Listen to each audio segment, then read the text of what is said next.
El próximo 16 de marzo se cumplirán de alguna manera 100 años del nacimiento de Raúl Bebe Sendik, y con ese motivo Mauricio Rosenkopf lanzará una nueva edición de su libro La rebelión de los cañeros, evocando esa figura que el ruso compara con José Gervasio Artigas. Este libro vendría a completar una trilogía en la que yo ya editó Con la raíz al hombro y Por los chiquitos que vienen. La decisión de esa reedición se justifica porque el autor considera que Sendik está injustamente olvidado. Trae a modo de evocación una pintada que apareció en un muro el día que lo velaban: ha muerto un hombre, no todos los días muere un hombre en este país. Rosenkopf aporta un testimonio directo, casi único diría, ya que ambos compartieron momentos de sus vidas, espacios de militancia, unas cuantas alegrías y un montón de sufrimientos. Sendik, al salir de la cárcel, le dio al ruso una reforma constitucional en la que se prevé una distribución más justa de la tierra.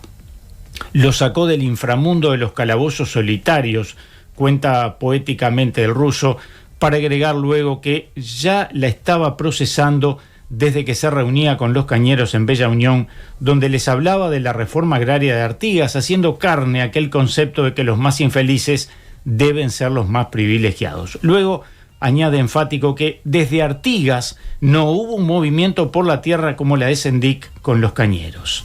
Aquellos cañeros descalzos, a los que no les llegaban ni migajas de políticas sociales, buscaron expropiar una estancia cimarrona para hacer una cooperativa de trabajo por la tierra y con Sendik.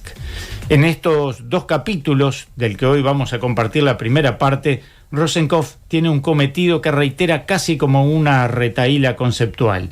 No tenemos que olvidarnos del bebé, es muy importante.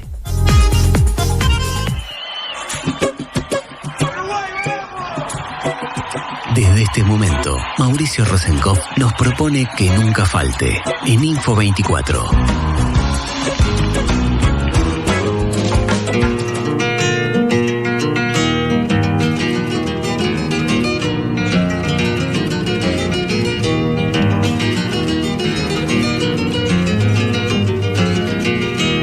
A mí me llaman peludo y he nacido en Bella Unión. Y he nacido en Bella Unión, soy uno de los que pudo meterle miedo al patrón.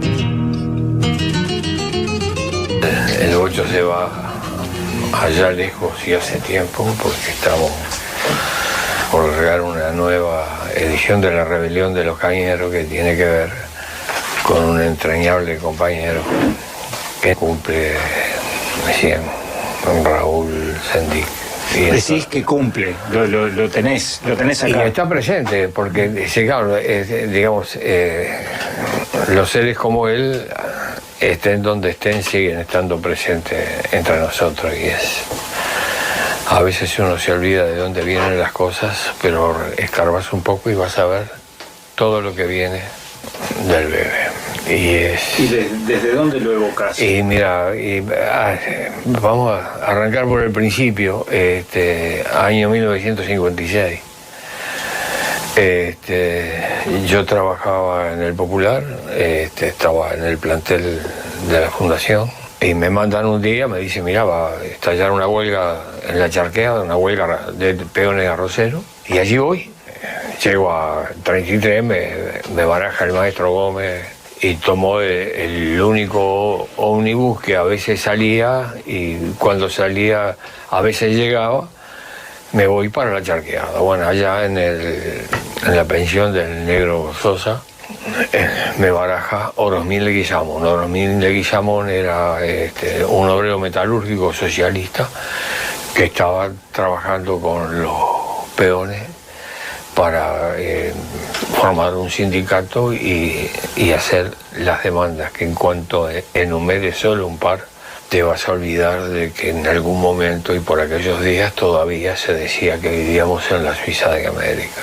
Vamos para el sindicato, un rancho, piso de tierra, la gente estaba acampando ahí, los veía llegar de todas partes, bien en sangre y coraje, venían con el mono atravesado al pecho, que una frazada, el termo no había, el mate, hierba, naco. que picaban a pulgar en la palma de la mano. Bueno, ahí entramos a conversar, y en eso cae, fíjate vos, qué lindo lugar para que te caiga la competencia periodística, ¿no? Y ahí entra un pinta con una coda al hombro de esas grandes, gordas, parecía el censarro de un toro, yo qué sé, me lo imaginé así.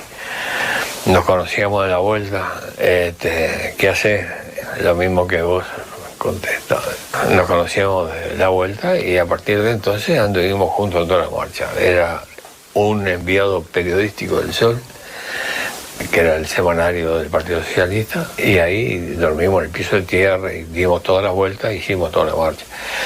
Y entonces empezamos a descubrir, sobre todo yo, un mundo insólito e inusitado en un país donde la moneda está establecida, es fija, sabes el valor que tiene, y te encontrabas que el sindicato se conformaba, entre otras cosas, para que le pagaran en dinero, en efectivo. Porque les pagaban con unas tarjetas de cartón que imprimían en una plana y la recortaban a la tijera, firmaba el administrador, vale por tanto. Es decir, si tenía que comprar un medicamento y necesitaban plata en efectivo, y tenían que ir a la cantina era del empresario, Serral, Tasaglia, Serrat. Era impresionante, todos tenían su propia moneda. Mirá vos, el feudalismo es un poroto al lado de eso. Y no tenían horario de trabajo, es decir, además el horario, no les daban bota de agua en una arrocera, y ellos terminaban la jornada y se sentaban en una taipa, encendían un charuto, picaban el naco, con una chala se lo armaban para que tuviera brasa en la punta. ¿Para qué? Y para levantar los pantalones y quemar la sanguijuela, porque estaban cubiertos de sanguijuela. Ese era el panorama con los arroceros. Nos contaron la vida, charlamos con ellos, quisimos cruzamos el Cebollatí para llegar a las arroceras del otro lado, Serral, Tasaglia. Me acuerdo bien de los nombres porque había en la quemada, estaba la balsa en la quemada, había que cruzar ahí para hablar con ellos para que se plegaran a la huelga. Nos seguía siempre un jeep del ejército. Así que no hacía falta una aplicación de medidas prontas ni cosas por el estilo, no, ellos ya estaban ahí, y bueno, no pudimos cruzar por la lancha con la balsa porque la habían varado en un islote. ¿Quién es el dueño de la balsa? Cruzamos de A13 en un bote capinchero. Bueno, fue impactante todo. Eso lo tengo contado en este libro que son Los Hombres del Arroz. Y finalmente marcha hacia Montevideo. Iban al Parlamento a reclamar leyes, etc. Pernoctamos, hicimos un acampamento llegando a la Valleca Cercamina, en los montes del Marmarajá. Y era impresionante ver cómo se extendían entre los talas las familias enteras.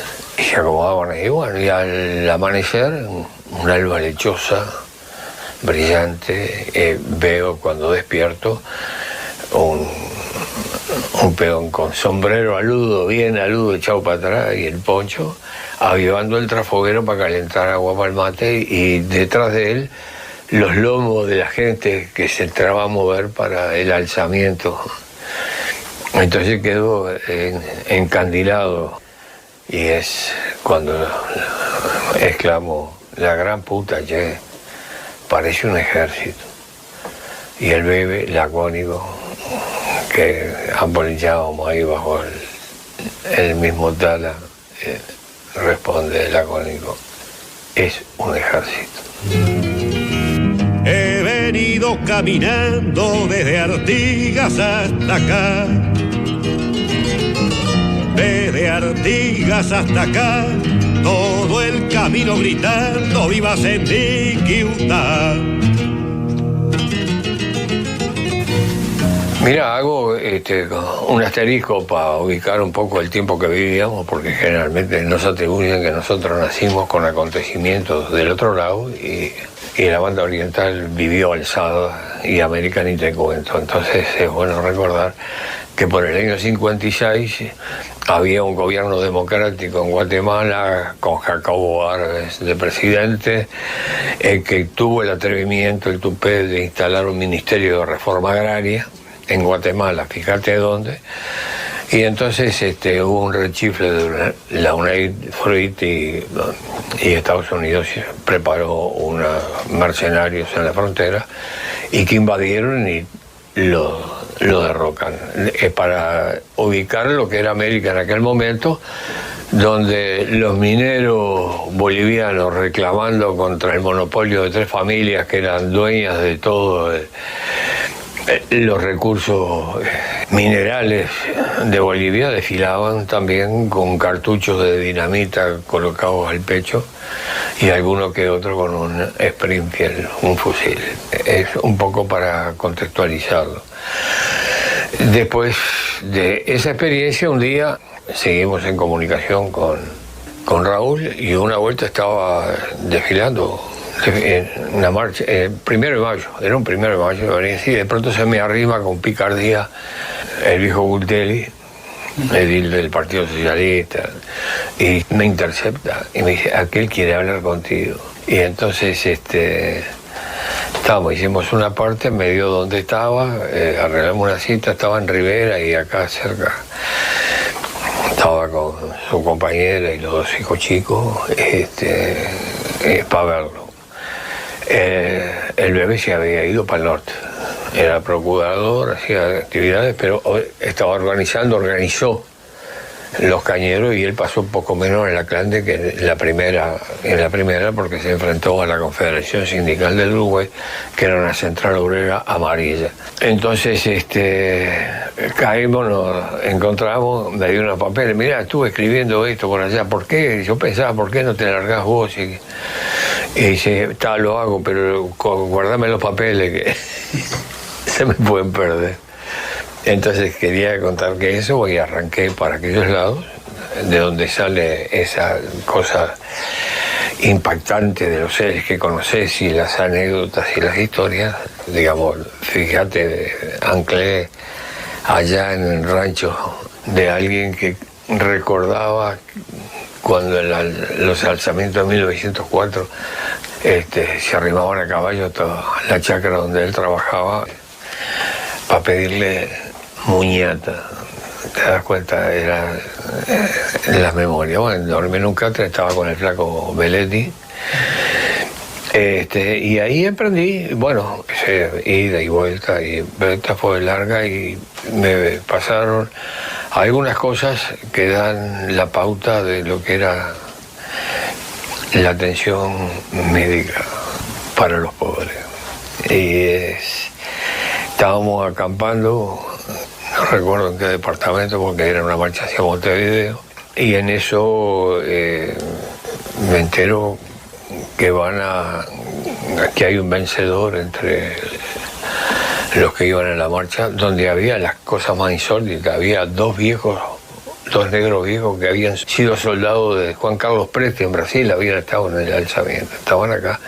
Y entre otras cosas, los chiquilines le enseñaban a manejar el facón. Jugaban, se ponían tizne en un dedo y entonces se espadeaban ahí si te tocaba. Bueno, ¿y qué había contra el tejido con el monte encima? Había un guricito enfermo, unos 2 años, estaba en brazos de la madre, estaba muy mal. El recurso que tenían era activar los conocimientos y el tratamiento del vencedor, que era un cañero como los otros. Que antes de contarte te quiero avisar que en las jornadas iban las familias enteras al corte de caña y la vivienda que tenían se la construían ellos. Las viviendas eran aripuca es un término indígena, que era la trampa que utilizaban para cazar pava de monte. Y esto con el mismo cuchillito que cuando llegaban, con el mismo cuchillito que picaban el naco, lo acomodaban en ángulo en un palo y ya tenía una hoz. Y lo primero que hacía era cortar paja brava y unos blanquillos, y hacían una estructura en triángulo de 2 metros de largo, y al costado iban instalando con transversales ramas para aguantar la paja brava. Ese era el rancho donde viví yo también, pero cada cual se hacía su ranchito. Entonces veo que el vencedor, que lo conocía de verlo, calentaba en una lata de durazno vacía, remanchaba en la punta agua, y todos en silencio, concentrados, mientras él tomaba 2 brasas al rojo, y cuando hervía el agua de la lata de durazno, los arrojaba. El destino de las brasas tenía que ver con el destino del niño, y que iba acompañado además por un rezo que murmuraba de tal manera que se oía alguna cosa, pero no todo. Yo estaba al lado de él, lo retuve aproximadamente, y haciendo la señal de la cruz sobre las brasas, que si subían había salvación y si quedaban al fondo era mala señal de la lata. Mal malino, a segunda entraste, tú hayas salido. Yo te corto en nombre del Padre, del Hijo, del Espíritu Santo. Amén. Es el papel de la sanidad para el pobrerío, lo que acabo de narrar. Después el sanador, hablé con él, le pedí la letra, me dijo que no, que eso no se traspasa, que eso es de cualquier manera, al final me la murmuró sobre mi libreta y pude anotar y recordar, y después siguió la marcha con uno menos. Apenas soy un cañero y he nacido en Bella Unión. Apenas soy un cañero y he nacido en Bella Unión. Cuente conmigo a parceros para la revolución.